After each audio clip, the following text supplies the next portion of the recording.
नमस्कार विद्यार्थी मित्रांनो, स्वागत आहे तुमचं आपल्या एका नवीन व्हिडिओमध्ये। तर नेहमीप्रमाणे आपण एकदम सोप्या भाषेत गणित शिकणार आहोत। तर आज आपण पाहणार आहोत 2 अंकी संख्येचा 1 अंकी संख्येसोबत भागाकार। तर पहा, आपल्याला 5 या संख्येने 20 या संख्येला भागायचं आहे। इथं आपल्याला भागाकार करायचा आहे, तेही खूप सोप्या पद्धतीमध्ये। बघा आता आपल्याला 5च्या पाड्यामध्ये 20 आहे का पाहायचं आहे, आणि आहे तर ते कितव्यांदा आहे पाहायचं आहे। 5 एक 5, 5 दुने 10, 5 त्रिक 15, 5 चौक 20, 5 चौक 20 म्हणजे कितव्यांदा आहे? चौथ्यांदा आहे। तर 20 आहे का? हो आहे। मग ते 20 इथं घ्यायचं आहे, आणि आता आपल्याला या दोघांचं काय करायचं आहे, तर वजाबाकी करायची आहे। 0 मधून 0 गेले, 0 राहिले। 2 मधून 2 गेले, 0 राहिले। तर आपली बाकी किती आलेली आहे? बाकी आलेली आहे आपली 0, आणि भागाकार आपला आलेला आहे 4।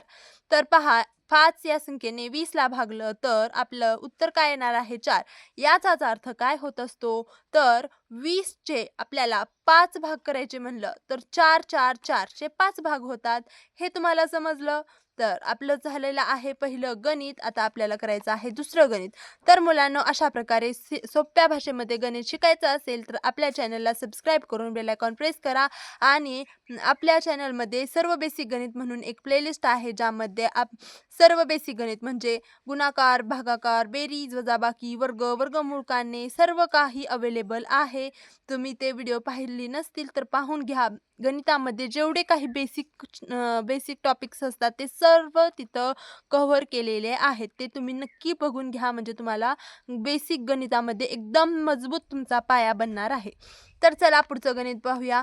6 या संख्येने 36 या संख्येला भागायचं आहे। म्हणजे आता काय करायचं आहे, 6च्या पाडा म्हणायचा आहे। 6च्या पाड्यात 36 ही संख्या आहे का पाहायचं आहे।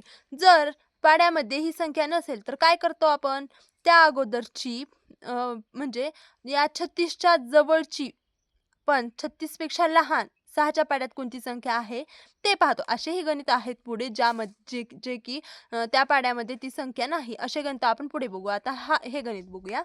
तर बघा, 6 6 36 म्हणजे 6च्या पाड्यात 6व्यांदा 36 ही संख्या आहे, म्हणजे आपला भागाकार काय येणार आहे? 36। आणि आता याची वजाबाकी केल्यानंतर आपल्याला बाकी मिळणार आहे 0। तर आता पुढचं गणित पाहूया। 9च्या पाड्यात 45 आहे का पाहायचं आहे, तर आहे। 9 5 45 तर आहे, तर इथं आपल्याला भागाकार आपल्याला येतो 5, आणि बाकी येते 0। पुढं 9च्या पाड्यात 81 आहे का, तर आहे। 9 9 81। तर आपल्याला पाठ असले ना, भागाकार खूपच सोपा जातो। त्यासाठी पाडे तोंडपाठ असले पाहिजेत। कमीत कमी 10 पर्यंत तर तुम्हाला पाठ असले पाहिजेत। 10 पर्यंत पुढचे पाडे नसले पाठ तरीही आपण भागाकार करू शकतो। जरी 12 असेल इथं संख्या, तरी आपण 2 ने अगोदर त्या 12ला आणि नंतर इकडच्या संख्येला भागून तो भागाकार ॲडजस्ट करू शकतो। परंतु 10 पर्यंत तुम्हाला पाठ असलेच पाहिजेत, आणि जास्तीत जास्त 30 पर्यंत। आता 12च्या पाड्यात 144 आहे का, तर पहा, 12 आणि 10 120 येतं। मग 120 ही संख्या 144 पेक्षा लहान आहे। मग काय करायचं आता, 12 आणि 10 120 म्हणजे 12च्या पाड्यात 144 आहे का, नाही। 10 पर्यंत पाडा म्हणला तर नाही भेटत। मग आता काय करायचं, 2 2 चे गट करायचे। आता पहिल्यांदा हे 2 गट करा। आता 14 आहे का बघायचं आहे 12च्या पाड्यात। 12 1 बराबर 2 24 तर नाही। मग 12च्या पाड्यात 14 पेक्षा लहान कोणती संख्या आहे, परंतु 12च्या जवळची, ही 14च्या जवळची, तर 12च आहे। 12 1 12। आता इथं 12 लिहायचं आहे, जी संख्या आपण घेतली आहे तीच लिहायचं आहे। आता 4 मधून 2 गेले, 2 राहिले। 1 मधून 1 गेलं, 0 राहिला। आता पुढची एक संख्या आपल्याला खाली घ्यायची आहे। पुढे जर आणखीन संख्या असतील तर त्या आपल्याला 2 संख्या एकदाच घेता येतात का, नाही। तर 2 संख्या एकदाच घ्यायच्या असतील तर इथं पहिल्यांदा 0चा भाग द्यावा लागतो, म्हणजे इथं 0 घ्यावं लागतं, आणि मग ती संख्या आपण खाली घेतो। मग आता इथे एकच संख्या आहे, आणि आपल्याला एकच संख्या खाली घ्यायची असते। आता 12 दुने 24, बघा 12च्या पाड्यात 24 आहे का, 12 1 12 2 24 तर आहे। तर आता इथं वजाबाकी करायची आहे, 0 0। भागाकार काय आलेला आहे आपला, 12 आलेला आहे भागाकार, आणि उत्तर काय बाकी काय आलेली आहे 0। उत्तर म्हणजे भागाकार काय आलेला आहे 12। तर 144 चे 12 भाग करायचे असतील तर 12 12 चे 12 भाग होतात। हे आपलं उत्तराचं एक्सप्लेनेशन आहे। पुढे 15च्या पाड्यात 225 आहे का, 15 आणि 10 150।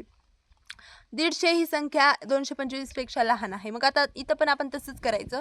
पहा आपण इथं 1-1चे पण गट करू शकतो, परंतु हे 2 जे आहे ते 15 पेक्षा खूप लहान आहे. म्हणून मग लहान आहे तर हे 2 असू शकतं का 15च्या पाड्यात? नाही. म्हणून आपल्याला नेहमी इथं 2चे गट करायचे असतात. मग 15 एक 15, 15 दुने 30. 30 ही संख्या 22 पेक्षा मोठी होत आहे. मग लहान घ्यायची असते संख्या. मग 15च्या पाड्यात 22 पेक्षा लहान संख्या ही 15च आहे. म्हणून 15 एक 15 घ्यायचं आहे इथं आपल्याला. आता वजाबाकी करायची आहे. आता 2 मधून 5 जातं का? नाही जात. मग आपण काय करायचं असतं, इकडचा हातचा इकडे घ्यायचा असता. म्हणजे इथं 12 केलं की 12 मधून 5 गेले किती राहतात? 7 राहतात. आणि इकडं किती इकडचा हात एक हातचा इकडे गेल्यामुळे इकडं किती उरलेला आहे? एकच उरलेला आहे. मग 1 मधून 1 गेलं किती राहिलं? 0. तर बघा आता वजाबाकी तुम्हाला चांगली येतेच. तुम्ही जर माझे व्हिडिओ पाहिले असतील तर तेही आपण खूप सोप्या भाषेत समजलेलं आहे. तर सिंपल वजाबाकी करायची आहे आणि वरची एक संख्या, फक्त एक संख्या आपल्याला खाली घ्यायची आहे. तर आता 15 पाचे 75. 75 15च्या पाड्यात आहे. कितव्यांदा आहे? 5व्यांदा आहे. ते आपण वरी लिहिलं आणि 75 आहे म्हणून 75च खाली घेतलेलं आहे. आता 5 मधून 5 गेलं, 0 राहिलं. 7 मधून 7 गेलं, 0.